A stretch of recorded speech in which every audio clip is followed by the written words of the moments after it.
नमस्कार, state news bulletin में आप सभी का बहुत बहुत स्वागत है। मैं आपके साथ हर्ष चौधरी। बुलेटिन की शुरुआत करने से पहले एक नजर इस बुलेटिन की अहम सुर्खियों पर। यूपी के मुख्यमंत्री आवास को बम से उड़ाने की धमकी, बढ़ाई गई सुरक्षा।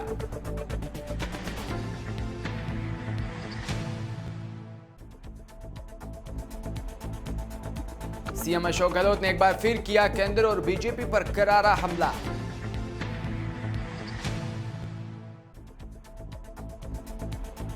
सोयला तालाब में पानी का जल स्तर कम होने से सैकड़ों मछलियां मरी।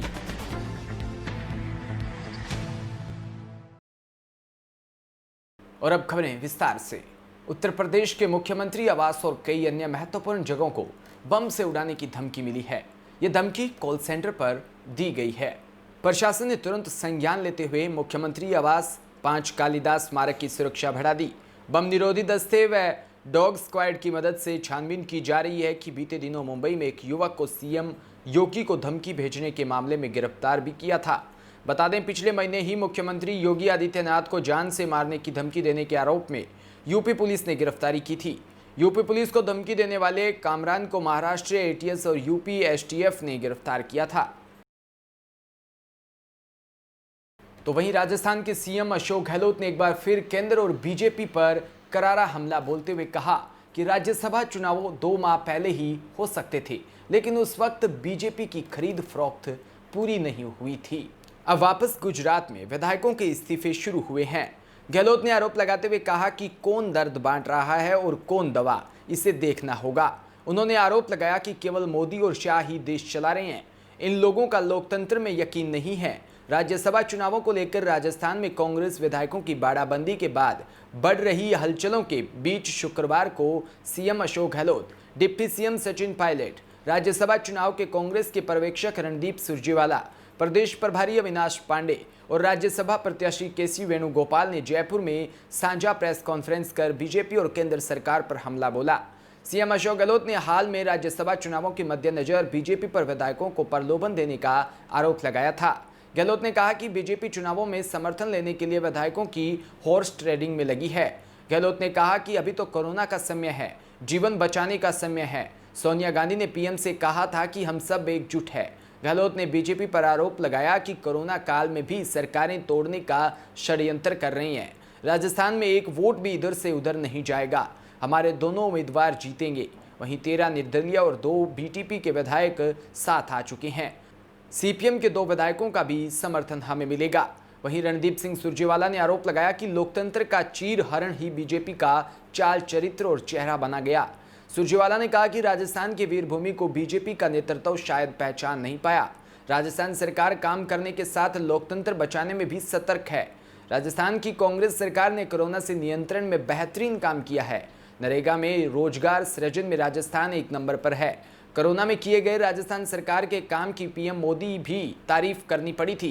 वहीं डिप्टी सीएम सचिन पायलट ने कहा कि हमारे दोनों उम्मीदवार जीतेंगे, उसमें कोई शक नहीं होना चाहिए।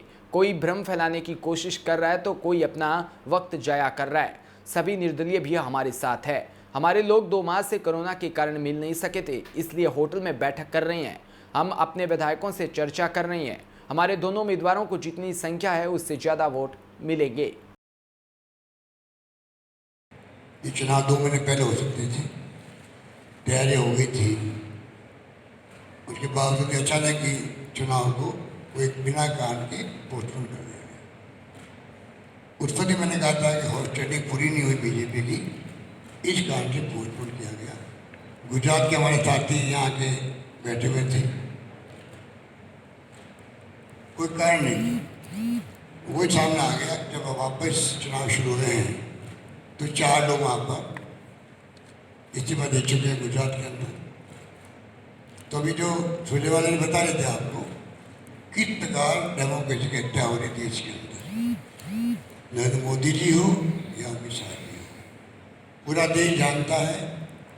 2 लोग फैसले कर रहे हैं पूरे देश के अंदर, जो डेमोक्रेसी में अच्छी परंपरा नहीं है। सुरजेवाला ठीक कह रहे थे कि कौन दर्द बांट रहा है। मैं सोच रहा था कि कौन दर्द बांट रहा है, कौन दवा बांट रहा है, ये फैसला करना पड़ेगा। उनको चिंता ही नहीं कोरोना की, इसीलिए कोरोना की शुरुआत हो चुकी थी। खबर कोटपुतली से, जहां वैश्विक महामारी कोरोना वायरस के इस दौर में शासन व प्रशासन के द्वारा क्षेत्र को संभावित संकट से बचाने के लिए हर संभव प्रयास किया जा रहा है।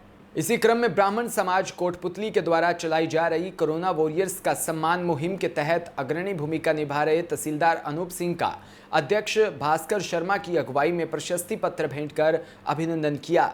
इस मौके पर ब्राह्मण महासभा के पदाधिकारियों ने कोरोना वॉरियर के रूप में उनका सम्मान करते हुए तहसील कर्मचारियों को कोरोना से मुकाबले के लिए वितरित करने के हेतु मास्क व सैनिटाइजर भी भेंट किया। अध्यक्ष शर्मा ने कहा कि अच्छे अधिकारी अपने कार्य से आमजन के बीच अपनी जगह बनाते हैं, उनका प्रोत्साहन किया जाना बेहद आवश्यक है। तहसीलदार अनूप सिंह ने इस संकट के दौर में क्षेत्र को संभावित खतरे से बचाने व आमजन व जरूरतमंद वर्गों को राहत पहुंचाने के लिए महत्वपूर्ण भूमिका भी निभाई है। खबर जालोर से, जहां मंडावला कस्बे में नरेगा कार्यस्थल राजाराम सरोवर तालाब खुदाई कार्य का आज सरपंच और वार्ड पंचों द्वारा निरीक्षण किया गया। भामाशाह वार्ड पंच विजयराज जैन, सुरेश कुमार जैन और संतोष देवी जैन द्वारा श्रमिकों को शीतल नींबू पानी पिलाया गया। श्रमिकों को बताते हुए सरपंच सोहन लाल गर्ग ने कहा कि शरीर में पानी अपर्याप्त होने पर भीषण गर्म वातावरण में लू व तापघात की संभावना ज़्यादा होती है। अगर सिर का भारीपन व सर दर्द होता है और अधिक प्यास लगे व शरीर में भारीपन के साथ थकान महसूस होने लगे व जी मचलाने लगे व सिर चकराना, बेहोशी जैसी स्थिति होने पर तापघात की प्रबल संभावना रहती है। लू व तापघात से प्राय कुपोषित बच्चे, गर्भवती महिलाएं व श्रमिक आदि शीघ्र प्रभावित होते हैं। इसके लिए विशेष सतर्कता बरतते हैं।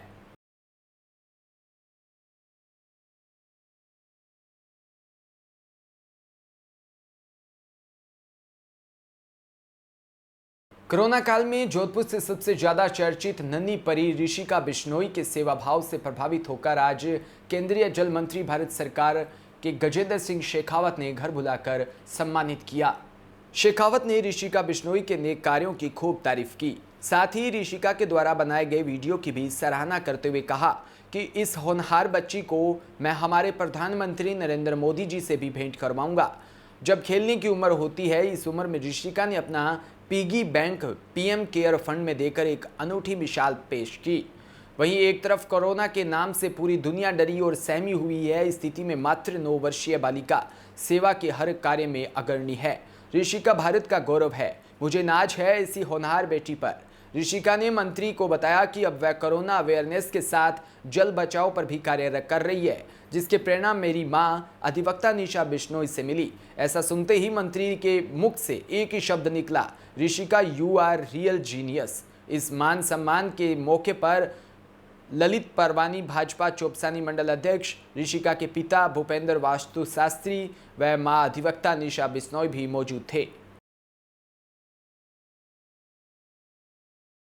खबर जैसलमेर के रामदेवरा से, जहां टिड्डी दल का भारी पड़ाव रामदेवरा में 1 किलोमीटर लंबा व 2 किलोमीटर चौड़ा देखने को मिला। रामदेवरा के राम सरोवर तालाब के आसपास आज भारी मात्रा में टिड्डी दल पहुंचा, जहां से उसके बाद किसानों पर चिंता की लकीरें दिखाई देने लगी। किसानों का कहना है कि अगर फसल पर बैठी तो वह फसल को चट कर देगी, इसलिए किसानों के माथे पर चिंता की लकीरें हैं। एक तरफ कोरोना वायरस की मार तो दूसरी ओर टिड्डी दल जैसे प्राकृतिक आपदा से निपटना बहुत मुश्किल होता है इस समय, जबकि इस साल सबसे अधिक टिड्डी दलों का हमला हो रहा है जैसलमेर जिले के आसपास।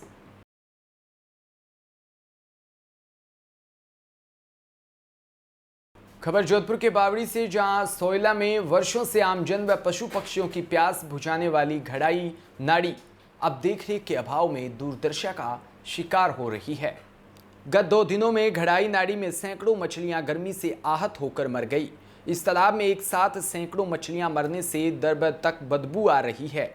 ग्रामीणों ने बताया कि तालाब में बदबू से बीमारी फैलने की भी आशंका हो रही है। पानी भी गंदा होकर सड़ांध मार रहा है, वह पानी रंग बदलकर हरा हो गया। वहीं गांव के इस घड़ाई तालाब को धार्मिक व पवित्र मानकर कई मूर्तियां विसर्जन की भी जाती है, लेकिन अब इस तालाब में पानी इतना गंदा हो गया कि किसी भी पशु के पीने के लायक नहीं रहा। मेरी मरी हुई मछलियों को स्वान बाहर लाकर गंदगी फैला रहे हैं। शुक्रवार को तहसीलदार धनाराम गोदारा ने निरीक्षण कर भामाशाहों के सहयोग से टैंकरों से तालाब में पानी डालने का कार्य शुरू करवाया, जिससे बची मछलियां भी काल का ग्रास ना बन पाए।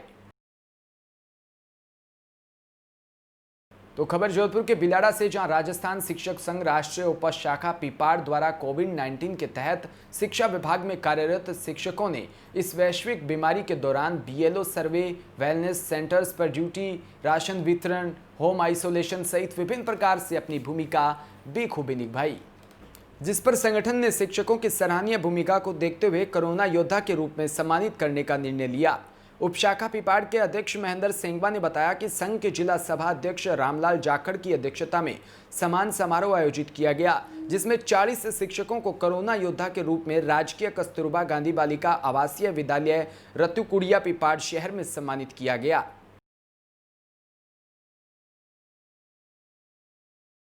तो इसी के साथ इस बुलेटिन में इतना ही, और तमाम खबरों के लिए आप बने रहिए हमारे साथ। नमस्कार।